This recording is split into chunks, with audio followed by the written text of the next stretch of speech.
Salut la School Bell, dans cette vidéo, je vais vous montrer tout sur la relation de Charleston.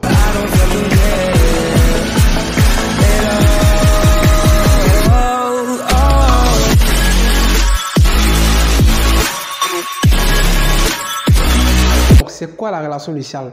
Tout simplement, la relation de Charles consiste à calculer la somme de deux vecteurs, surtout avec certains principes à respecter. Par exemple, nous allons voir le vecteur AB plus le vecteur BC. Et à partir de là, nous allons voir si c'est la somme des deux vecteurs respecte la relation de Charles. Vecteur AB plus vecteur BC égale. On ne connaît pas d'abord le résultat. Donc, nous allons essayer de voir si la somme des deux vecteurs respecte la relation de Charles. Et comment est-ce que nous devons savoir? La première des choses, le premier principe à savoir, il faut qu'on ait un plus. Alors, s'il y en a un autre signe qui n'est pas plus, par exemple un moins, ça ne respecte pas la relation de Charles.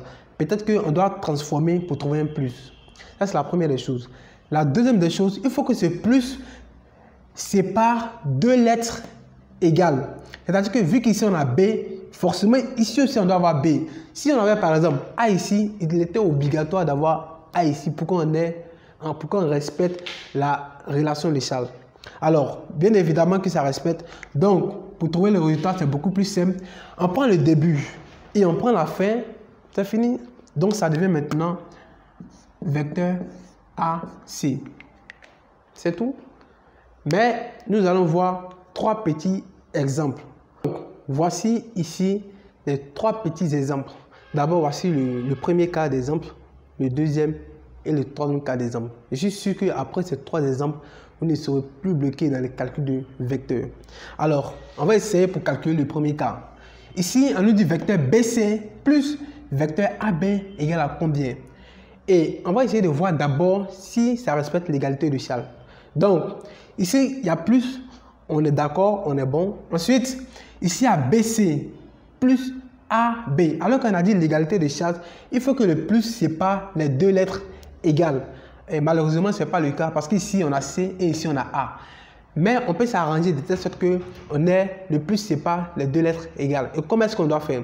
Qu'est-ce qu'on remarque? On remarque qu'au début, ici, on a B et à la fin, on a B. Dans ce genre de cas, ne vous paniquez pas. C'est-à-dire, commencez à mettre lui là plus l'autre. C'est-à-dire quoi? Mettez d'abord AB plus BC. Ici, on remarque bien, ça respecte maintenant l'égalité des Charles parce que le plus, c'est pas B et B. Et quand c'est comme ça, ça fait égal. Pour trouver le résultat, on prend le début et on prend la fin. Donc, ça fait vecteur AC. Alors, c'est tout. On va passer maintenant au deuxième cas. Le deuxième cas, on essaie de voir, ici on a vecteur AC plus CA. D'abord, on a un plus, c'est normal que ça respecte l'égalité de la relation de Charles. Ensuite, on a A, on a A. Donc, comme ça respecte, ici on a plus et ici on a plus. Le plus sépare C et C, ça respecte l'égalité de Charles. Du coup, on prend le début et on prend la fin, ça fait A. Parce qu'on a pris le début, on a pris la fin. Donc, si vous voyez par exemple vecteur AA ou bien vecteur BB ou bien vecteur CC, vous avez déjà compris l'idée. Ça fait déjà vecteur nul. Et pourquoi? Imaginez, on sait que vecteur peut construire une droite. Donc, si on parle de vecteur A, le premier point, et ensuite, on vient encore nous dire le vecteur A, alors ça sera toujours le même point. Alors, il n'y a pas de distance, c'est ce qui fait que ça fait vecteur nul. Ensuite, on vient ici, vecteur AB vecteur AB moins vecteur AC. Ici, ça ne respecte pas l'égalité de Charles. Pourquoi? Parce que non seulement il y a un moins, mais aussi, on voit que le signe ne sépare deux lettres différentes. Alors, qu'est-ce qu'on fait? Avant de commencer ici, je sais que ici, on peut s'arranger de telle sorte que ici, on trouve les deux signes différents. Mais il faut qu'on sache que, par exemple, AC, à côté de AC, il y a un signe qui est moins, donc moins AC. Pour qu'on trouve plus, il faut qu'on change. C'est-à-dire, au lieu de AC, ça va devenir CA. Est-ce que vous voyez?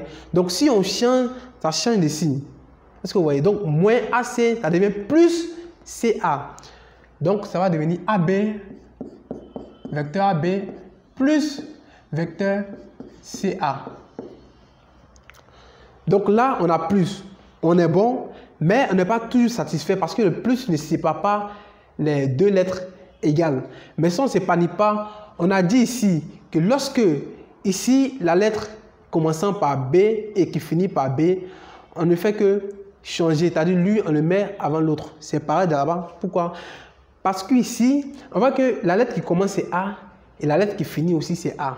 Donc, on peut changer, c'est-à-dire, on peut écrire lui là d'abord plus celui-là.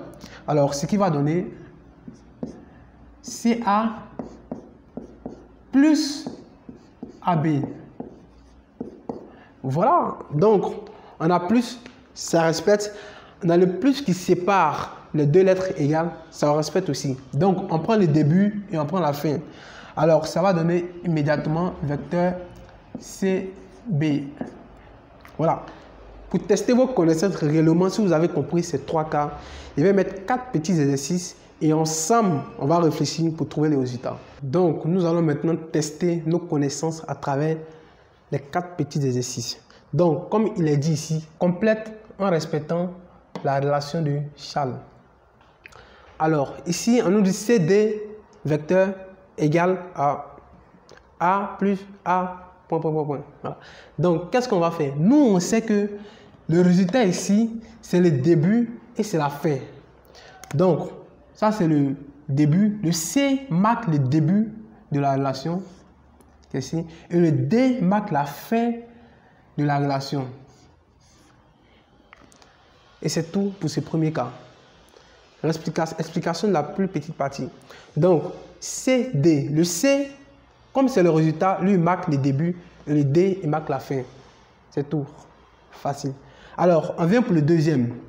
Ici, on constate que le deuxième, on n'a pas de résultat et on a aussi ici une fin. Donc, qu'est-ce qu'on fait? Nous, on sait que le résultat qui est là, c'est le début et c'est la fin de la relation. Alors que le début ici, c'est J. Donc, je mets J. Et la fin, c'est M. Donc, le résultat, c'est JM. Ensuite, ici, qu'est-ce qu'on doit mettre? Nous, on sait que pour respecter la relation de Charles, le plus sépare une lettre, c'est-à-dire les lettres égales. Ici, on a K. Pour qu'on ait la relation de Charles, pardon, il est obligatoire pour qu'on trouve K aussi ici. Donc, le résultat, c'est K. C'est simple. Hein? Ensuite, le troisième. Qu'est-ce qu'on voit? On voit H vecteur, point, égale à vecteur, point, plus IJ vecteur. Alors, qu'est-ce qu'on fait? Nous, on sait que le H, avec une valeur qui est ici, on sait que ça, c'est le début de la relation et ça aussi, c'est la fin de la relation. Donc, vu qu'ici, c'est la fin de la relation, on va voir à la fin, qu'est-ce qu'on a? On a J. Donc, ça devient HJ. D'accord. Et pour la relation, comme on a dit, ça, c'est le début de la relation. Donc, ici, on aura H parce que c'est le début de la relation. Et qu'est-ce qu'on va mettre ici? Ce qu'on va mettre ici, on sait que pour qu'on respecte la relation de Charles, il faut que le plus sépare deux lettres égales. Et vu qu'on a I ici, il est obligatoire qu'on ait I ici pour que la relation de Charles soit respectée. Donc, I. Voilà. Le 4 maintenant. Ici, on a MN. Comme d'habitude, le M veut dire tout simplement c'est le début de la relation de Charles. Et le N, c'est la fin. Donc, vu que c'est le début, je mets M. Et le N, vu que c'est la fin, je mets N. Et qu'est-ce qu'on doit mettre ici? Et qu'est-ce qu'aussi on doit mettre ici? Le plus doit séparer deux lettres égales. Ce qui veut dire qu'ici, on aura C. Et le plus doit séparer deux lettres égales. Donc, ici aussi, on aura D. Donc, D. C'est terminé pour cette vidéo et j'espère réellement que tu as compris. Alors, pour ne pas oublier, abonne-toi, active la cloche de notification pour ne manquer aucune de mes vidéos prochaines. Alors, mets dans les commentaires le coup que tu aimerais qu'on fasse pour la prochaine vidéo. Cette année, c'est notre année. Cette année, c'est l'année du succès. Ciao!